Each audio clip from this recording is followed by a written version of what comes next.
Coming to you live from the cafe. So, Amber Jamanka, your favorite realtor here in Cambridge, working in the whole greater Boston area. I'm here with my favorite lender, Erin Sadlier of Movement Mortgage. Thank you very much, Amber.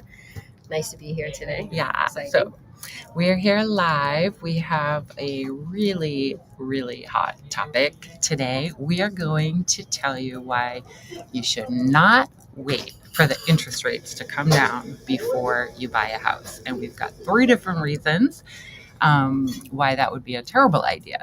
So we're going to go right into the numbers and do some comparison, and then also just talk about the not the numbers, but just kind of the activity of the market and how the interest rates affect that.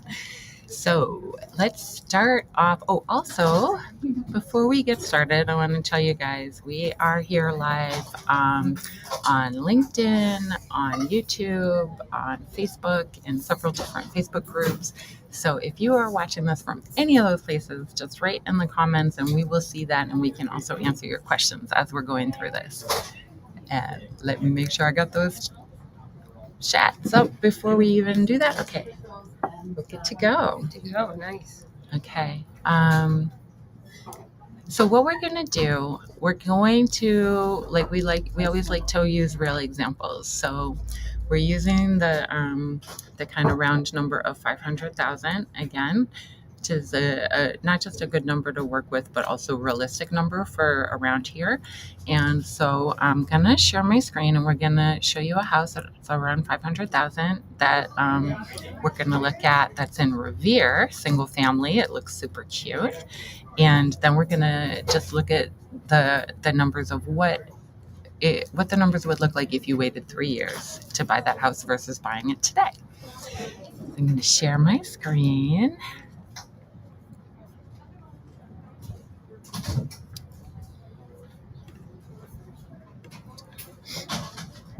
Okay, so here we've got the house, single family, just $100 shy of 500,000.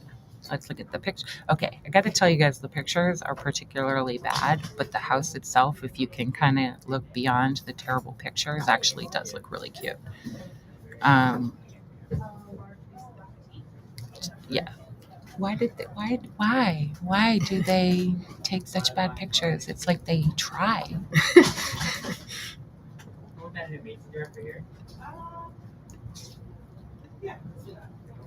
It's like they used a camera phone from like 20 years ago. Interesting angles. Yeah, right? Erin and I were laughing because when we were looking for pictures a couple of weeks ago, we found one that was so bad it looked like somebody had died on the couch. There was like a big red blood stain on, like, in the pictures in the MLS. It was a unique one. We all see some interesting things in there, and that was one of the more interesting. Okay.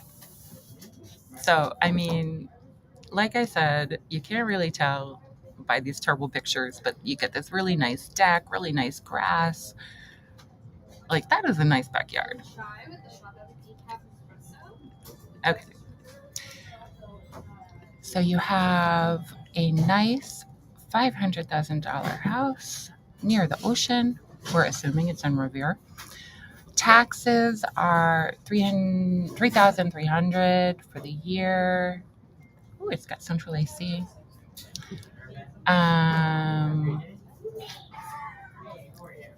So now we going to yours? Yep. Yeah. Okay. So we're, like we said, we're going to talk about 3 different ways. So the first thing that we want to show you is the value of this house in 3 years if you go to buy that same house in 3 years. So Erin's going to take over. Yeah. Got a coffee.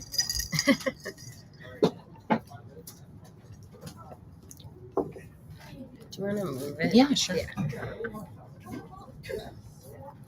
Okay, so here you can see that we're just entering 500,000. We're using the tax rate that we did pull from the MLS and using 125 a month as your mortgage, as your homeowner's insurance. Okay, and we're starting off looking at a 6-month term, going out 1 year, 2 years, and 3 years. Now, if you want to scroll down, we're going to go into the data.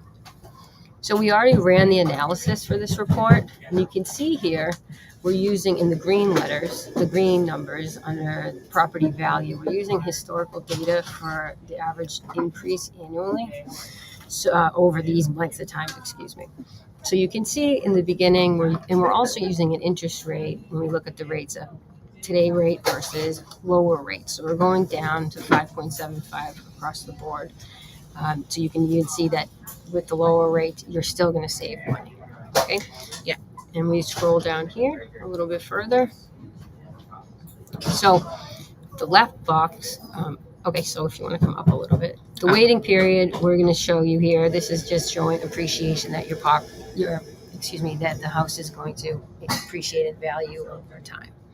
You can see in the graph to the right, initially there'll be a short period where the payment is you'll have some payment savings, but then once we hit the 1 year mark, as houses appreciate, that savings is going to go away.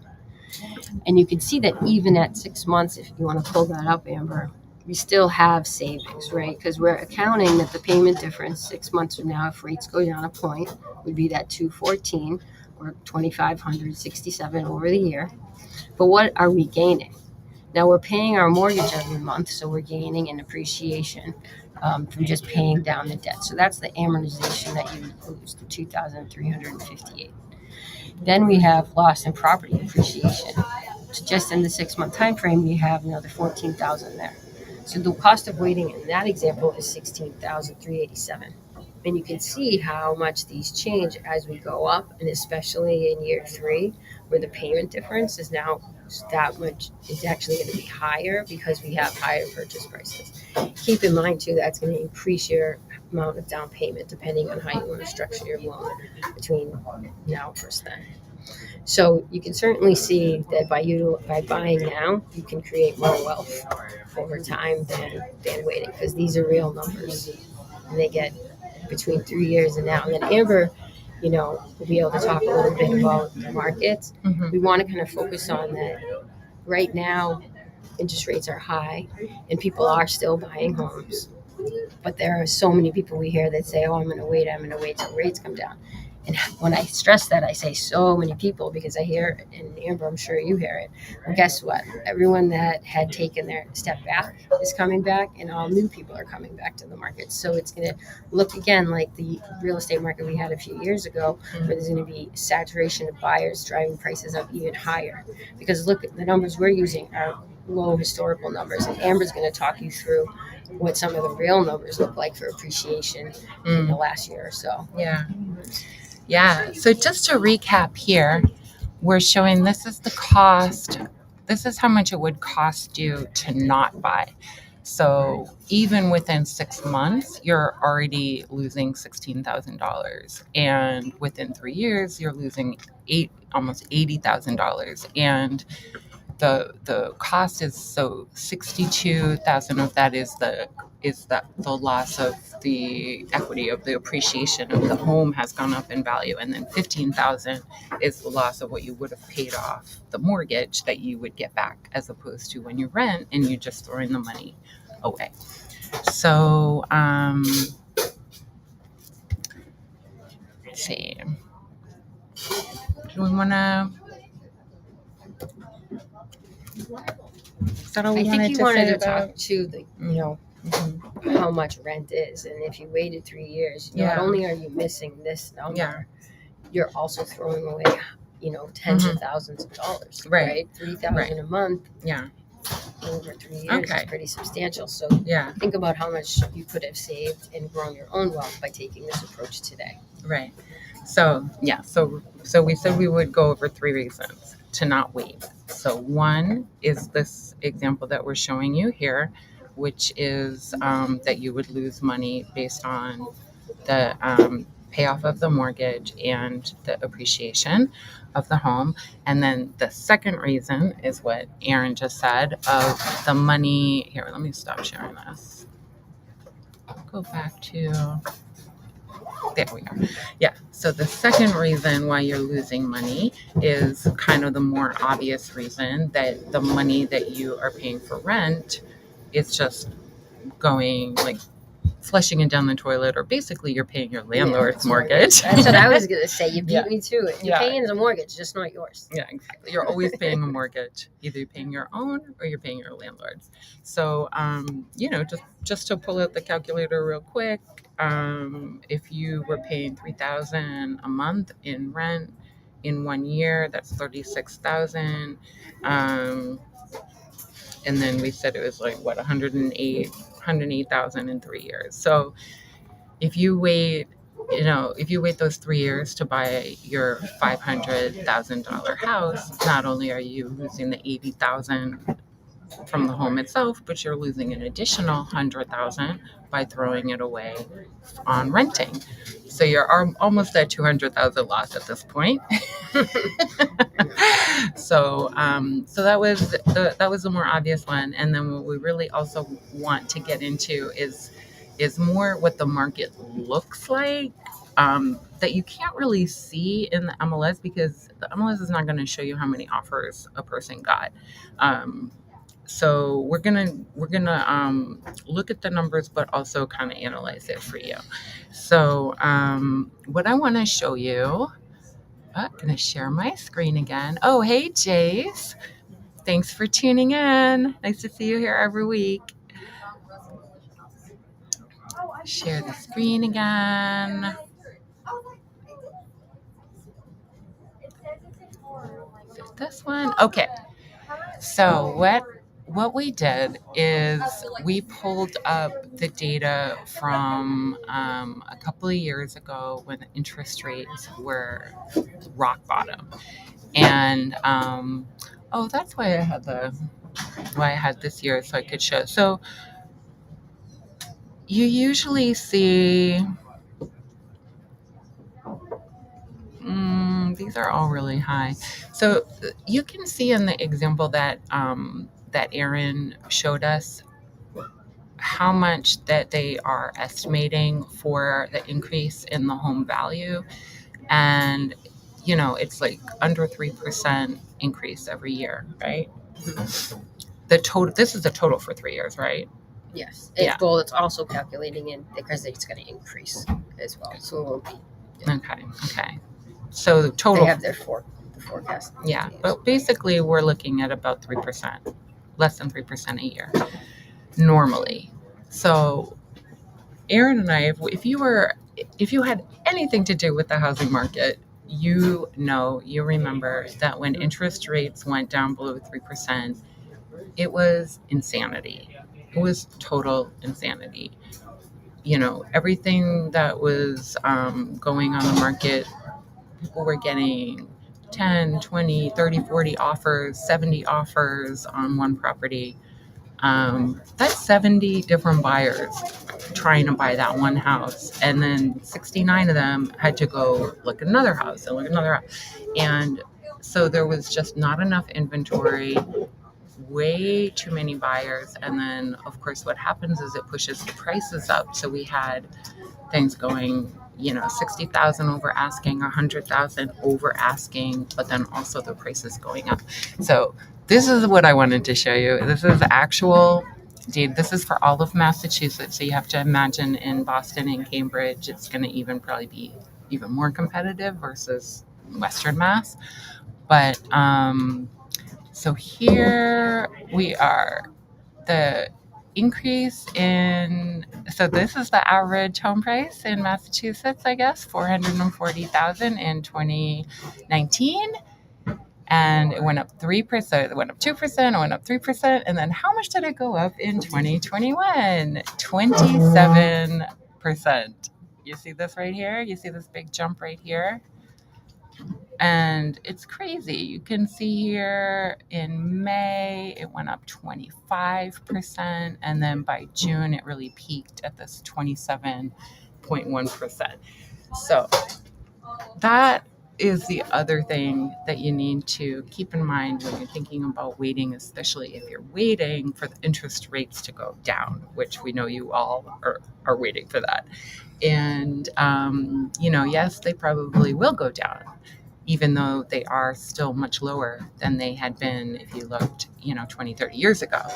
But so, the interest rates feel high compared to 2 years ago, but they're still actually They're like still, a fairly normal, what would you call average standard yeah, I mean, rate. they're much below a series of rates 10, even not 10, excuse me. It's the highest I've seen in the past 20 years. However, it is certainly historically low in comparison to other Yeah. rates Yeah. we've seen in terms of, rate fluctuation. Mhm. The thing that when you're competing now, like Amber said, to Amber's point, there are less buyers in the market right now. And you always do have the opportunity to refinance. So you're getting in today with today's prices, with the way the market is today versus what it will be when the rates come back down. And then you can, refinance. And refinancing is not the same as when you do purchase loan. It can be pretty streamlined and fairly easy to do so. And there are different ways to structure the cost for it. So you can get the house at the lower price, and if you're comfortable with the payment that day, it's only going to get better from there. Yeah. So you get the lower price and you get less competition so that you're more able to actually purchase the home. And then you have the opportunity to refinance. And your rates, your monthly payments will only go down. So those were the three main things. And, the cost of losing the potential equity and appreciation, the cost of losing all the rent that you paid, and then the cost of paying more for the house when the interest rates are lower. And then the other thing, so those are the three reasons, but we also wanted to look at three different situations. So you have buyers, sellers, and then you have the people that have to sell and then buy because they're moving. So selling is the easy one because it is a seller's market. Or actually, maybe we should talk about that. Let's back up a second. So what we were just talking about right here was really looking at geared towards buyers, right? Who are taking out a mortgage. People think that the market is bad right now. I keep hearing this, and it's so funny to hear that because we are in a strong seller's market right now. The inventory is very low. This is nationwide. This is especially true, in Boston, in the Boston area. But is there anything you want to jump in and say about that? In terms of the market, Yeah. I mean, I'm a numbers person and I Yeah, follow yeah, numbers yeah. and program guidelines. I can see certain trends. I certainly see some people offering over ask still. Mhm. But in terms of the real nitty gritty in the scenes, I always rely on my expert realtors for those types of that type of data. Yeah. So I just am not seeing it Yeah. in the mix as much as Okay. Well, yeah. I mean, I guess I just will say it is still a seller's market. It's much more of a balanced market. So, it might not make sense to people that it's a good market to sell and a good market to buy. It's a balanced market. It's still more of a seller's market. So if you, there's, like I said, low inventory. If you have a house to sell, you're still gonna get a very competitive price. You're not gonna get 20% over asking like 2 years ago, but the prices have adjusted so that they are higher now. So when you get your 10% over asking, it's at that higher price. So it is a good market. It is a good market to sell. It might not seem like the best market to buy, but that's why we wanted to come and tell you that is actually not a good idea to wait. But then the third group of people that need to sell the place and they need to buy, that is that's a different group of people, and that's a really now is a really good time for them to think about making that move because, 2 years ago when the reason why inventory actually went up a little bit is because everybody was, seeing these things going 100,000 over asking. All the sellers were kind of thinking eager to get their house on the market and maybe cash in on this crazy market. But then, I personally had clients who were calling me, like looking into doing that, looking how much could we get for a house. But they needed to buy something. They couldn't just sell and go nowhere. So they needed to sell and they needed to buy something. And like we just said, it was almost impossible to buy something. So, a lot of sellers right now might be thinking they're in kind of a tricky situation because maybe they bought their house at a lower interest rate than it is right now, or maybe they've kind of paid off a lot of the mortgage and they're thinking they don't want to take out a mortgage on this higher rate. But that's so that's kind of one of the groups that I wanted to address, that this is actually can be a better situation to try to make that move than if you had tried to make it a couple of years ago when it was like really impossible to even find something to move into. So you just have a better chance of having the whole process go smoothly. You have a lot less buyers out there right now, so it's just less competitive. And if you are one of the people that is able to get a mortgage and is able to afford to get into something, it's a great time to do that. And then you always have the possibility to refinance, and you also always have the possibility to upgrade. Like people look at homes like it's going to be their forever home, but we know that the average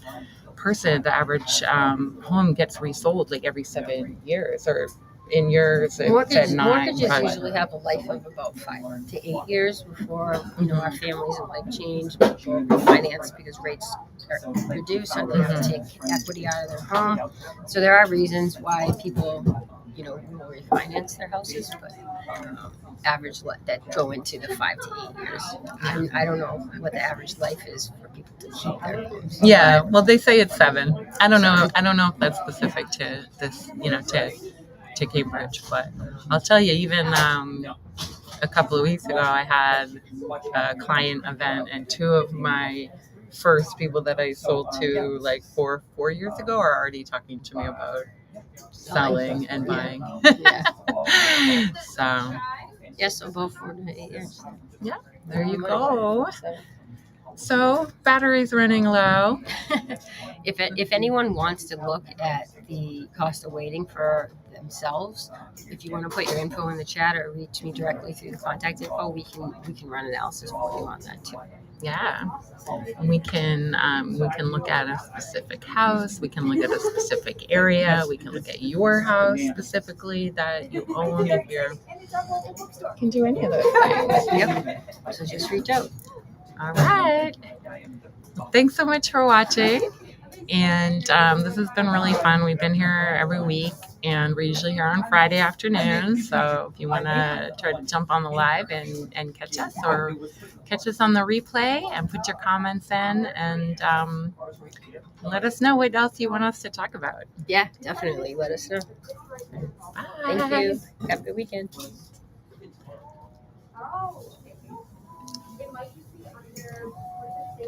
Did I end it? We're still going. How do I end the stream? I'm still live. Oh, here. Bye. Bye for real this time.